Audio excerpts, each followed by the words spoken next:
Yo, what's good, everybody? This your boy PT, man, with another weekly episode of the Real Leadership Podcast. Uh, Once again, subscribe, like it, forward it to somebody else. Help support this, man. I appreciate anything y'all can do. Let's get into this real quick because this is going to be a short one. They all short ones, right? So, yo, what's good, everybody? Welcome to the Real Leadership Podcast. I'm your host, Peyton PT Tomblin. Thank you for tuning in. Real quick, are y'all tired of talking about leadership? Have y'all realized yet that leadership is not the answer to everything?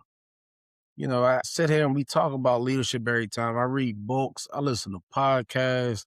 I've been to so many trainings and seminars that were always focused on leadership. And then I go back to work and leadership is still jacked up, right? In most organizations, everyone sits there and they blame leadership for everything. Why is that? I think the culture just shifted. I think as we started to get out of this environment of accountability and we got to when you get out of those hand jobs, right? Those blue collar type jobs where accountability is evident, right? If I'm doing electricity and I mess up, I'm electrocuted. Or somebody is, or y'all don't have electricity. We know you're the culprit. But as we move more towards a corporate environment, what we ended up getting into is this level of leadership is to blame for everything.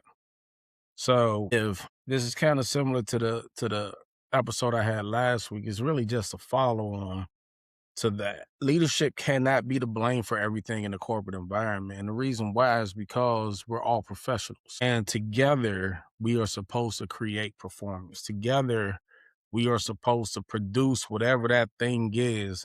And leadership is one element, maybe the umbrella of all of it that helps us get to where we need to get to. The place that we don't seem to put any responsibility is in followership. And I'll reiterate, in the military, when I first got in there, everybody wanted to be a leader, right? Raise your hand. Yeah, we're all leaders, right? But we never were taught how to follow. And they told me that the best leaders are the best followers.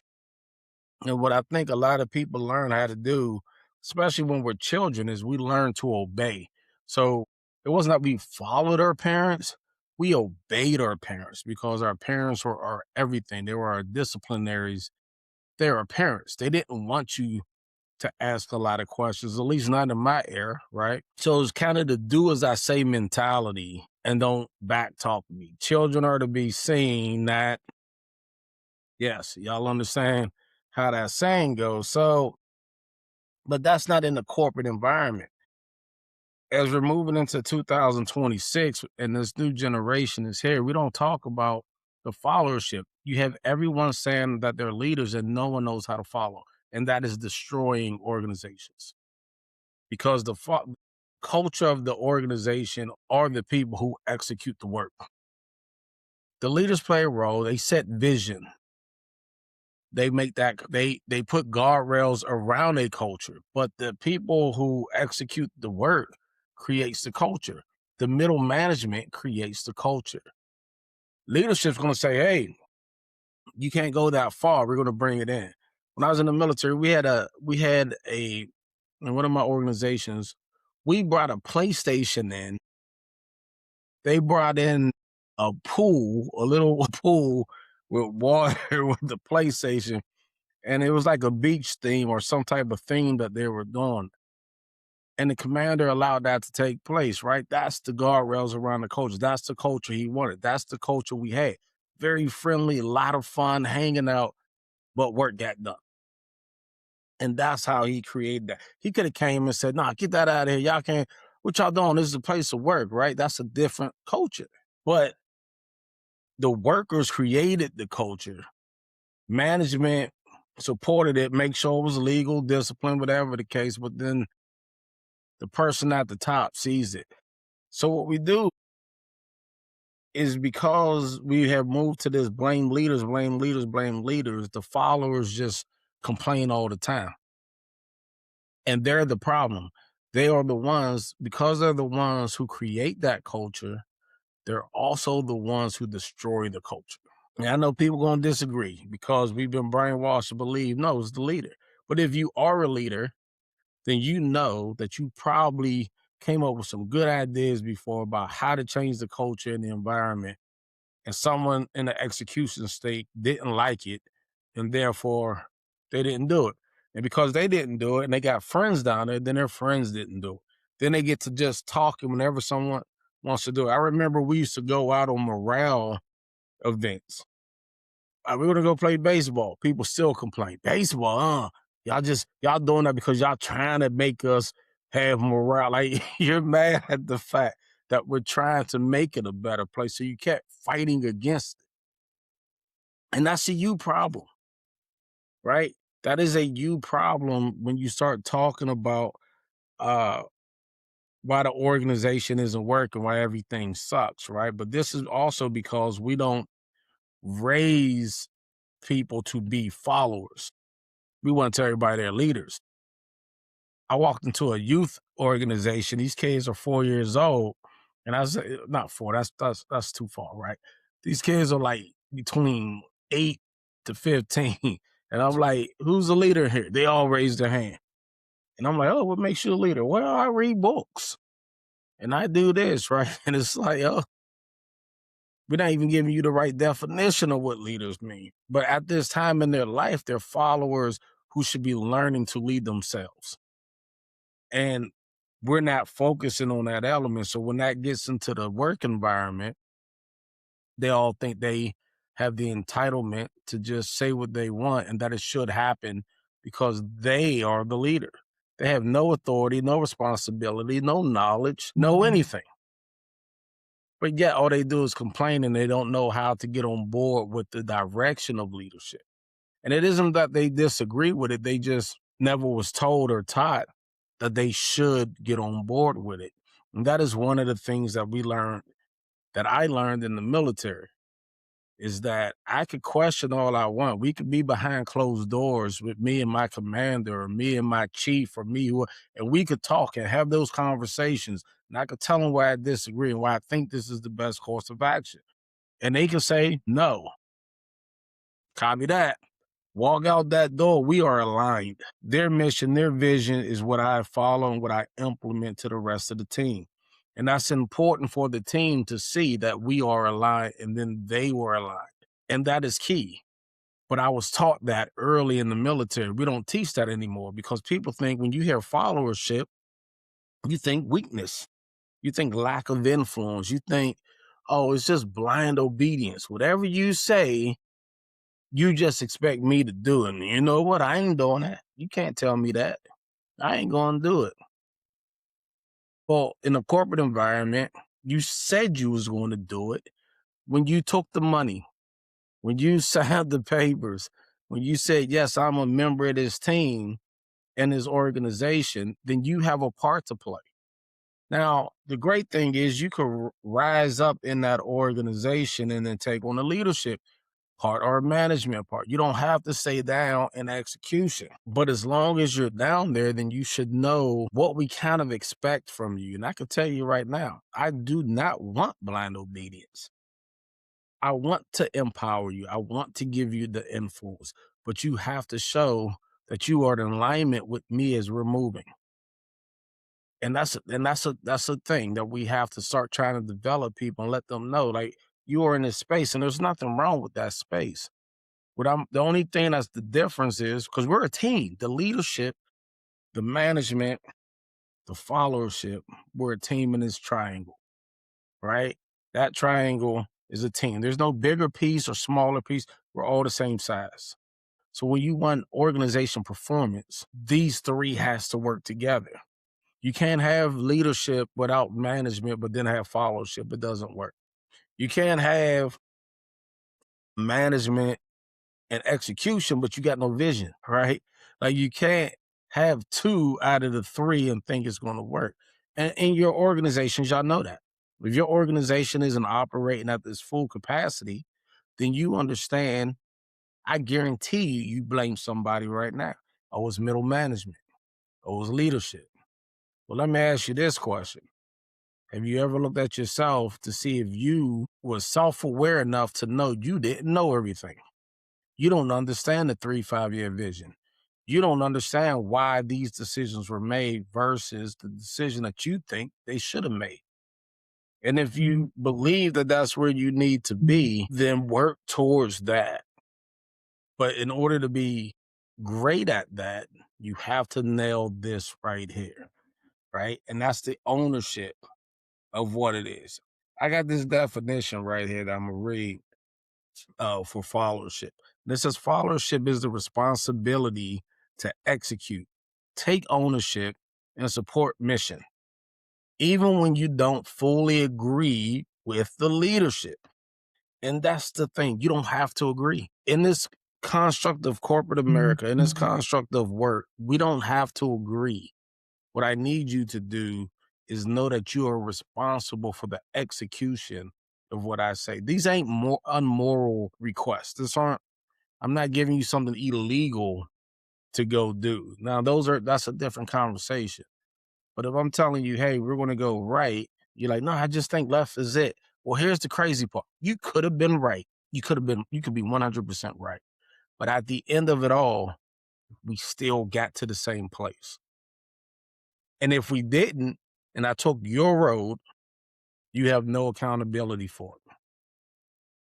You just go, oh, my bad. Right? That's like the friend who always tell you, nah, man, just go in there and man, well, if I was you, I would just go do this. And then you go do that. And then you get punished or you get beat up or whatever that outcome is. And you come back and say, look, man, I did what you said. This would happen. They're like, man, my bad. That's all you can get. All you get is a my bad. And that's the part of not having the accountability or the responsibility to make that decision.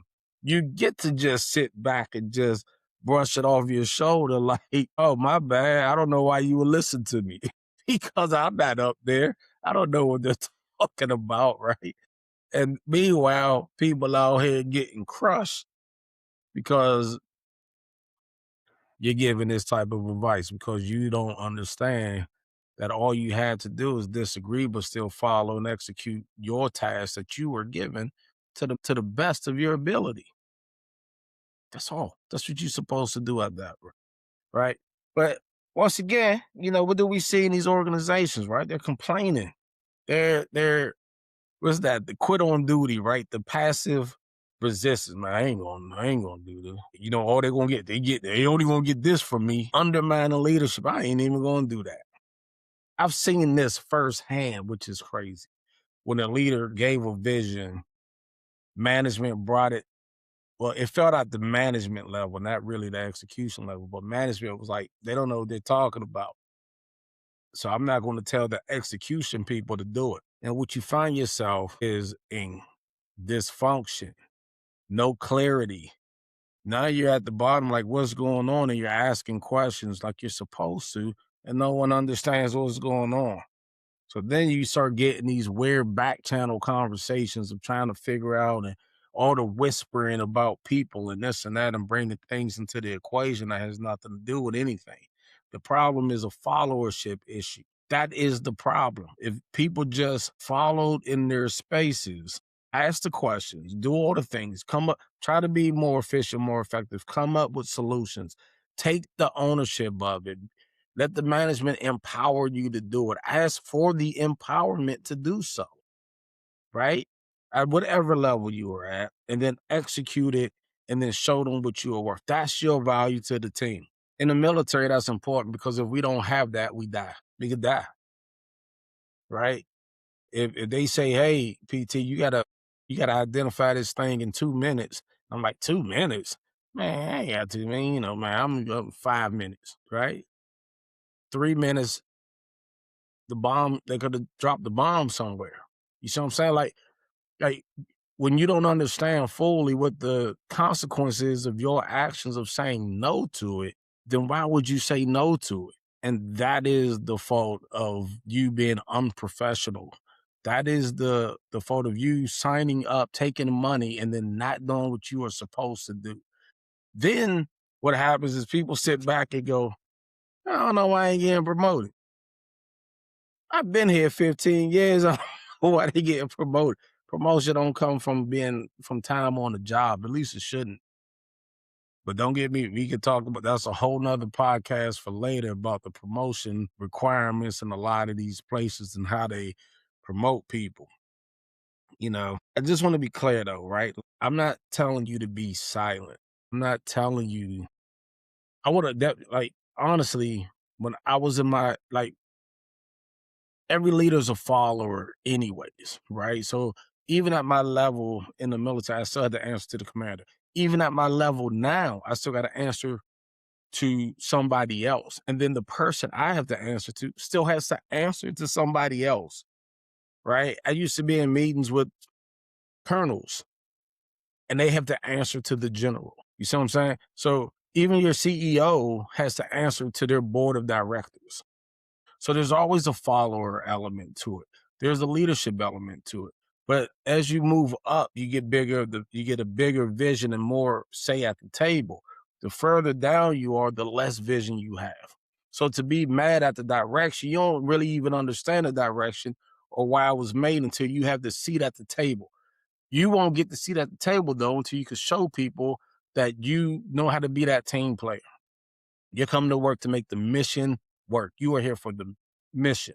I will stay aligned even though I disagree, right? But I will do the course. I will do the right things. And as long as it's not illegal and it's not immoral, and I could live with myself for following it, even if it's wrong, at least one thing, it was a decision. I could tell you a lack of a decision is way worse than the wrong decision. But at least you're playing your part and people can see that. You've asked the questions, you challenged the ideas, you provided input, you spoke up. Like that means you're showing me you're engaged. You're a member of this team. And that's what we want, right?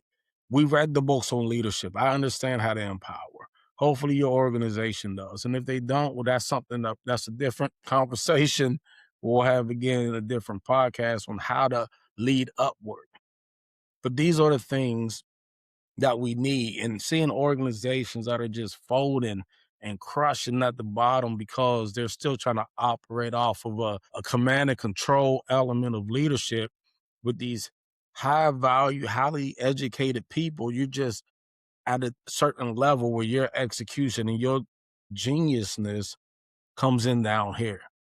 I work with people who are coders and can code and create all type of things, right? But they're in the execution element. They're in the follower element. So guess what? When I'm leading them, I have to fall back as well because I can't do what they do. You see how that kind of flips. But if they're always giving me problems and they're always complaining, well, now I got to come in with a different style of leadership. And I'll do a podcast on the styles of leadership, right? And that's never going to be effective or efficient because now these are personality challenges that we have to deal with, but it stems from you just not being part of the team. There was I think it was Chuck Daly who said he is definitely a better coach when he has better players. When I have better employees that work for me, I am definitely a better leader. They hold me accountable. They help me fill in the gaps. They're not talking behind my back, trying to take me down. We're all trying to be supportive to the organization or to the people that we're working for. And that's the team win. That's when you're happy to go to work. That's when you don't come home frustrated, trying to yell at your kids or whatever because work is too stressful for you because they're all stupid and they don't know what they're doing. And all of this falls right back to, if you saw the first of my podcast last week, it just falls back to the real performance triangle that falls with my company and that we do here, right? This is how we alignment organizations. We help organizations align so that they can maximize performance. And I do that because I've seen so many organizations and places and jobs that I've worked where that was the case. And next week, I'm going to get into what happens through the chaos and through the frustration that people get when this stuff is not aligned. right? But I do believe I talked a little bit about leadership last week, and this one is the followership. I'm gonna hit management at some point, but I wanted to tap into this one because of this conversation never happens. We always talk about the leaders failing us, but sometimes you got to look in the mirror and realize that you're failing the organization and yourself and your family because all of that becomes a repercussion. So just to close out real quick, just remember followership is not being submissive. It's about being a professional. It's about owning what you are responsible for. And it's about the execution and how you do it and growing yourself to be that value member to that team and hopefully be able to move up. Now, I would drop this off real quick. If you are hearing this and you're in an organization or you lead an organization or you're somewhere where you think that alignment is not happening, y'all are struggling with maybe some accountability, some execution, or maybe the culture is a little bit off, and you need someone to come in and maybe take a look at your followership issue because this is a big issue.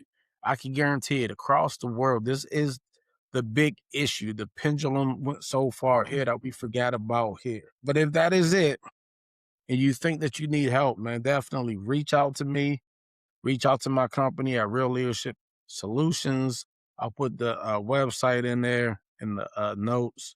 You can find me on LinkedIn, anywhere. And once again, just thank you for listening. I hope you get some value out of this. We could definitely come and help build your company to keep the retention, keep that all that experience in-house. You don't want it to go out somewhere. Build that culture, make work a fun place to come where the execution is high and the performance and the results are shown and you can't deny them. That's all I got for today. Send this out to a friend, do whatever you need to do, hit subscribe, all that. Remember, stay real. Good boy. I'm out.